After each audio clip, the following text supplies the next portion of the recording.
Fala galerinha, beleza? Aqui quem fala é o Arthur Ferreira da Ferreira Studios. Estamos começando hoje mais uma aula espetacular aqui no canal. E hoje a gente vai falar sobre Flappy Bird, mas nós não vamos falar sobre o jogo. A gente vai aprender a criar um Flappy Bird em HTML5, CSS3 e JavaScript. Então, pra galera que gosta aí de game design, desenvolvimento de jogos e assim por diante, essa aula vai ser espetacular para essas pessoas que querem dar um start ou já está aí imerso nesse meio, mas não sabe como criar um jogo em HTML5.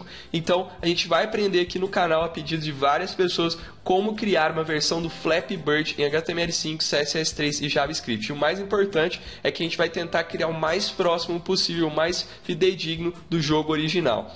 Para a gente entender aí, né, o que é o Flappy Bird, não tirando os créditos do criador, a gente precisa falar um pouco do jogo, né, de como que é essa dinâmica, de como que ele foi feito, para quem não conhece também conhecer. Então, o Flappy Bird foi um jogo desenvolvido por Dong Nguyen, que é um vietnamita de 29 anos.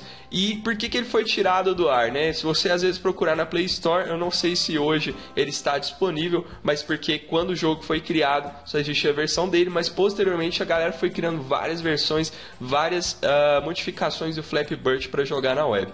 E aí ele pergunta, né, por que o jogo foi tirado do ar? E ele deu uma resposta bem legal, porque ele falou que o jogo foi desenhado para ser alguns minutos, para você jogar por alguns minutos enquanto você estiver relaxando. Mas ele falou que é aí que veio o problema, porque o jogo se tornou algo muito viciante e ele acreditou que isso seria um problema e ele deixou de ganhar $50 mil por dia para poder tirar, e depois tirou o jogo do ar, deixando de ganhar esse dinheiro. Mas ele também gerou uma receita bem bacana. Mas ele falou que para resolver esse problema ele deveria tirar o Flappy Bird do ar, então a melhor opção dele foi desativar o Flappy Bird, mas ele acreditou que seria para sempre e não foi, porque veio várias versões e a gente vai aprender a criar uma versão hoje em HTML5. Então provavelmente essa aula vai ser dividida em algumas outras aulas, porque a parte lógica é um pouquinho extensa, mas se você tiver dedicação, se você realmente gostar disso, vale a pena você acompanhar.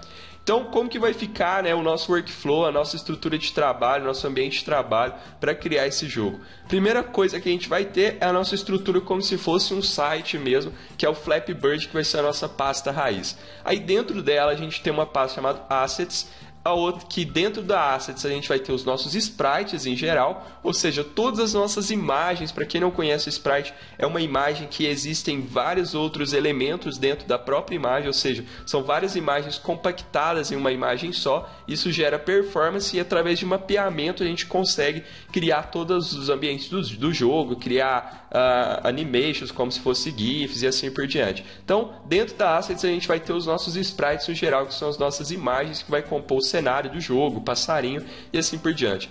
A segunda pasta vai ser a pasta Sounds. O que vai ser a pasta Sounds? Ela vai ficar dentro da pasta Assets, mas dentro da Sounds é onde a gente vai ter todos os nossos áudios que vão ser responsáveis pela criação do jogo, pelo funcionamento do nosso jogo. Ou seja, a gente vai utilizar uma API, que eu vou falar para vocês, que é a Buzz, que vai fazer para nós essa importação do áudio em real time, de acordo com as ações que a gente desenvolver, que vão ser controladas pelo nosso JavaScript.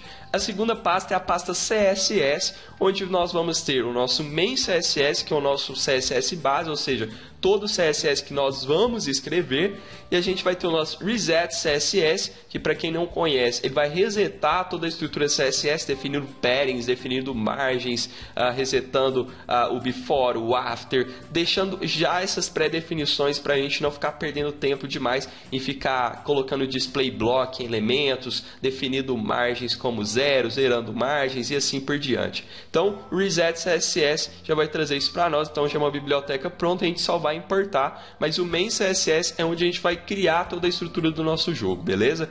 E a gente também tem a pasta JS dentro da nossa pasta raiz Flappy Bird, que vai conter justamente o buzz.min, que é uma versão minificada, ou seja, a gente vai trabalhar com essas versões minificadas para gerar um pouco mais de performance, para gerar uma leitura mais rápida. Então, o buzz.min vai ser justamente a biblioteca responsável por importar os sounds que a gente tem lá na nossa pasta Assets, ok?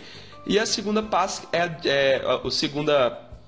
o segundo script que a gente vai importar, o jQuery.min, para ajudar aí na construção do nosso JavaScript, ok?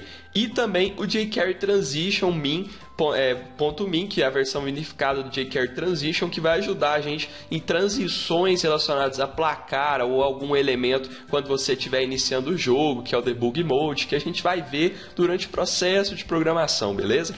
E a gente também tem o main.js, pessoal, que é onde vai estar exatamente a estrutura do JavaScript do nosso jogo, toda a parte lógica, tudo que vai integrar todos esses elementos estruturais, esses elementos de estilização, beleza?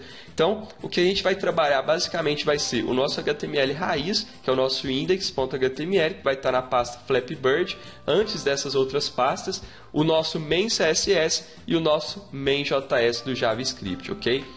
E então é basicamente esse o workflow do nosso projeto. Então vamos começar, vamos fazer isso na unha e vamos fazer esse incrível jogo, fazer uma coisa bem bacana que você vai sentir prazer e que esse jogo também sirva de base para que você crie outros projetos futuros. Então, espero vocês na próxima aula agora para a gente começar a estrutura do HTML.